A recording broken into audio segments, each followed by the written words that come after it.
Nokia. For 14 consecutive years, Nokia was the biggest phone brand on the planet. Not one of the biggest.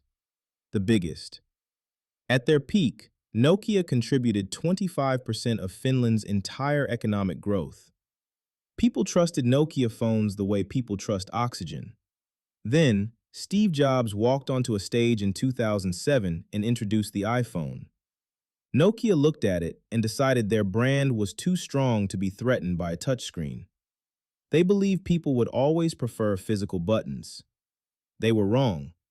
Within 4 years, Nokia lost over 40% of its global market share. Microsoft bought what was left of them in 2014 for $7 billion and shut down most of it shortly after. The most trusted phone brand in history fell apart because they refused to believe a touchscreen could beat a button. Blackberry. Blackberry was not just a phone, it was a status symbol. World leaders, CEOs, Barack Obama, everyone who was considered important had a Blackberry. The keyboard was iconic. BBM was addictive. At their peak, BlackBerry controlled nearly half of the entire smartphone market in the US. Then the iPhone arrived, and BlackBerry's response was to say their customers would never give up physical keyboards for a piece of glass. Their customers immediately gave up physical keyboards for a piece of glass. BlackBerry spent years trying to compete, released phones nobody bought, and finally announced in 2017 that they were done making smartphones entirely. The brand that once defined what a smartphone was became the punchline of a conversation about companies that refused to adapt. Kodak. Kodak invented the digital camera in 1975. They built it, tested it, and then locked it in a drawer because they were making too much money selling camera film to risk disrupting themselves. For 20 years, Kodak sat on technology that would eventually destroy them. When digital photography finally went mainstream, Kodak was completely unprepared for it, despite being the ones who created it. They filed for bankruptcy in 2012. The company that invented digital photography was killed by digital photography. That is one of the most dramatic ironies in the entire history of business, and it happened because they were too comfortable to take their own inventions seriously. If this video is hitting different right now, consider giving a thumbs up and also subscribe to the channel for more content like this. Blockbuster. In the 1990s, Blockbuster was worth $5 billion. Friday nights meant going to Blockbuster. It was a ritual. Then, in the year 2000, a small DVD rental startup called Netflix approached Blockbuster and offered to sell the company for $50 million. Blockbuster laughed them out of the room. They thought a mail-order DVD service was not a serious threat. Netflix went home, built a streaming platform, and within a decade, Blockbuster was filing for bankruptcy.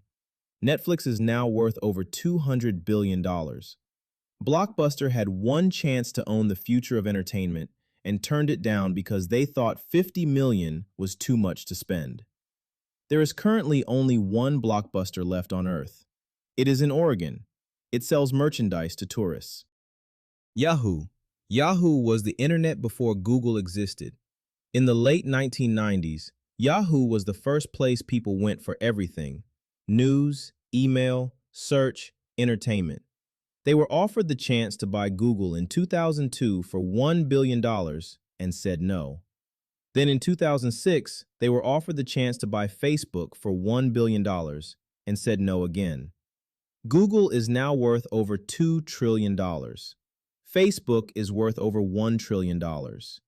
Yahoo was eventually sold to Verizon in 2017 for $4.5 billion, which sounds like a lot until you remember they turned down two companies that together are now worth $3 trillion. Subscribe if that hurt to hear. Sony Ericsson. Before smartphones, Sony Ericsson made the coolest phones on the market. The Walkman phones with built-in music players. The Cybershot phones with serious cameras. Sliding designs, flashing lights, and a style that nobody else had. They were the phone brand that young people actually wanted. Then Android arrived, and Sony Ericsson could not keep up with the pace of the new smartphone era. Sony bought out Ericsson's share of the partnership in 2012 and rebranded to Sony Mobile. The phones became forgettable. The magic that made Sony Ericsson special never translated to the new brand, and Sony Mobile quietly faded into irrelevance over the following years. Motorola. Motorola gave the world the Razr V3 in 2004, and it was one of the best-selling phones ever made. Thin, sleek, and stylish in a way no phone had been before.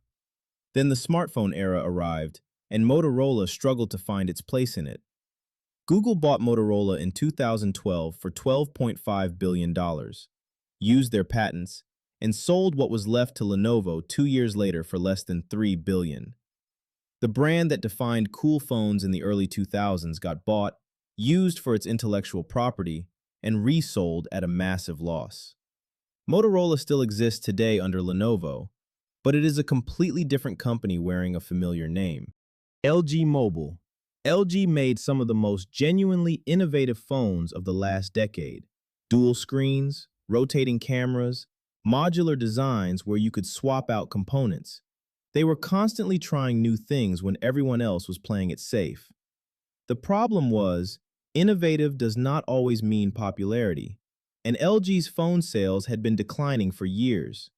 In April 2021, LG announced they were shutting down their entire mobile phone division permanently.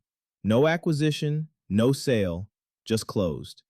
A brand that had been making phones since 1995 simply stopped one day. LG still makes TVs, appliances, and other electronics. But the phone division is gone, and most people did not even notice until it was already over. And those are the tech brands that disappeared like they never existed. Drop in the comments which one surprised you the most, and hit that subscribe button for more content like this. YouTube already has the next video ready. It is right there on your screen. See you there.